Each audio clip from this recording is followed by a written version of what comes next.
This video is brought to you by Auckland Photographer's Clothing.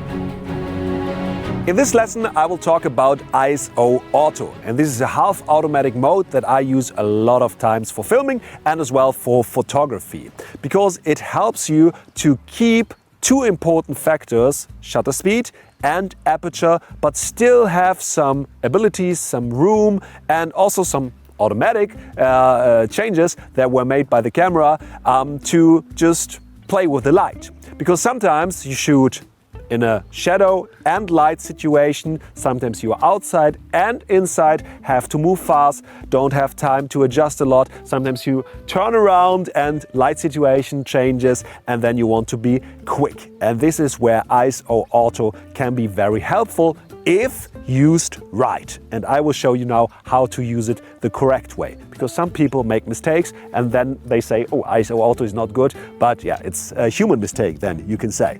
So camera is on manual mode now. I have still my 50mm 1.8 LEDs on. And let's say I want to have an open aperture. 1.8, I want the nice blurry background look, and I want to have at least 1/260th of a second of shutter speed because long lens, and I want a faster shutter speed that I don't get shaky images from my focal length. Alright, so those are my two settings that are important, and then ISO I can use on 100, but as soon as I go in some other situation, maybe I go inside a room or just to another light situation, it might be different. And that's why I use ISO Auto. But with ISO Auto, as mentioned, there can be a huge mistake. And this is when you set ISO Auto in the shadow. And I show you what happens then. The mistake a lot of people do when they use ISO Auto for the first time is they set the camera to 100 ISO in a darker area, for example here in the shadow. And then they put it on ISO Auto, like we have now in this example. Shutter speed and aperture is fixed, and now they move in a brighter area, like we do now. So this is one clip.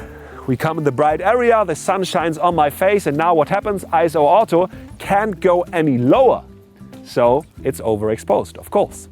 And we have to make adjustments, and we don't want to make the adjustments, we want the ISO to make the adjustments. So what we can do is the opposite way around. So we set ISO always in the brightest spot we photograph, which is now in the sun, of course. So we set ISO Auto here and make the other camera settings around. So first I set my shutter speed, my aperture, and then I set ISO Auto. We set now the camera on the right shutter speed for sunlight, on the right aperture for sunlight, and ISO 100. And now we turn on ISO Auto, which is still 100 in this case because it's the lowest ISO number in the camera that we can set. And I will do the same now here with my little shell.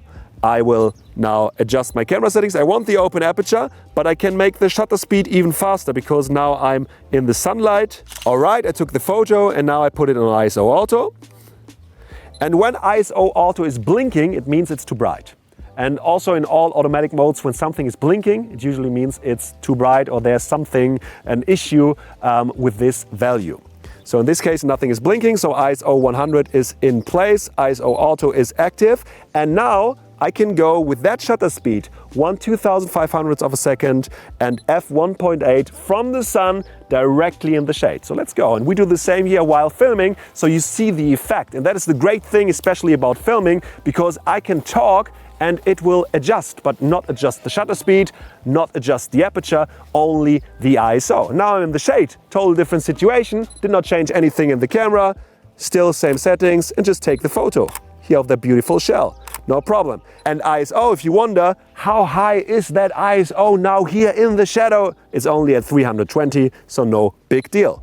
But yeah, very simple. And now in every situation where you have to be quick, like an event or like maybe a documentary you are doing, either filming or photographing, you can adjust the settings very quick, but without the important settings like shutter speed and like aperture, only with the ISO. It gives you a lot of room to play. Very simple and very useful, and we use it a lot of times, both filming and photographing. The great thing about ISO Auto is you can also adjust it. So you can set a minimum and a maximum. When you, for example, have a camera that is a bit more sensitive to noise, then you can set it to a lower max ISO number, like ISO 3200 or something. This camera, for example, has the max now at 6400, which is totally fine for most cameras. Don't be afraid, again, of the ISO. Better have a crispy image than a blurry image, I always say. Your lesson for today is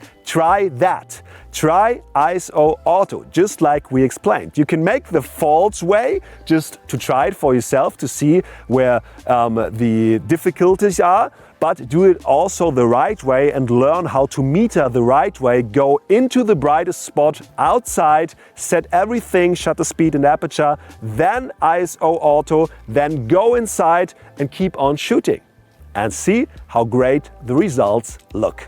Wish you a lot of fun. See you in the next lesson. This video from my beginner's course Simply Learn Photography from 2023 is part of my photography legacy.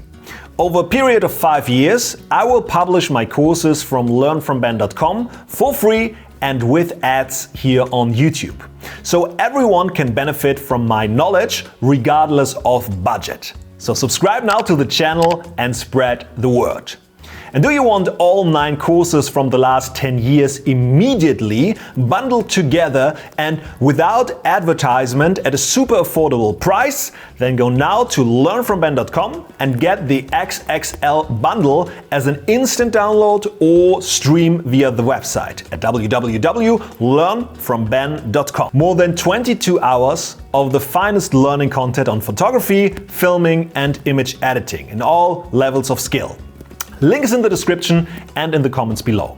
And also check out the sales section with my signature tripods and D-filters and books. Everything is on sale up to 60% off, as long as stocks last. Thank you for your support. Videos from the courses are published every Friday at 5:30 p.m. German time.